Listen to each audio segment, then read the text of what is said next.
श्रद्धालुओं, जय श्री कृष्णा, जय श्री राम, जय श्री राधे राधे, जय श्री महाकाल। इस वीडियो में आपको श्रवण कराएंगे राजा शब्द की उत्पत्ति कैसे हुई, कहाँ से हुई, क्या अर्थ है राजा का, श्रवण कीजिएगा। वैशंपायन जी कहते हैं, हे जन्मेजय, दूसरे दिन प्रातःकाल नित्य कर्म से निवृत्त होकर पांडव और श्री कृष्ण कुरुक्षेत्र में भीष्म जी की सेवा में उपस्थित हुए।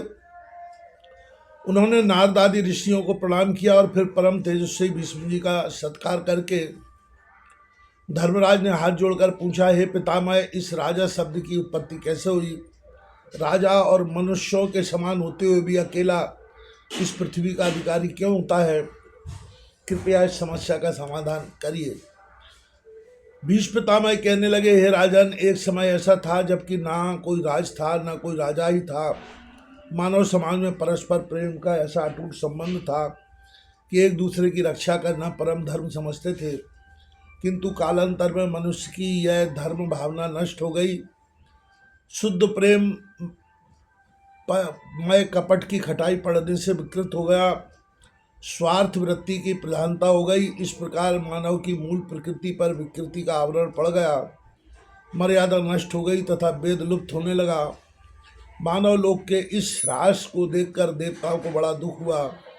वे ब्रह्मा जी की शरण में गए तथा कहा कि जगत पिता, आपकी मानव संतान नैतिक पतन के गहरे गर्त में गिरने जा रही है। इससे हमें अपने हित का भय है। कृपया आप हमारे हित का कोई उपाय कीजिए। तब ब्रह्मा जी ने कहा, देवगण, में शीघ्र ही आपके कल्याण के लिए कोई युक्ति सोचता हूँ।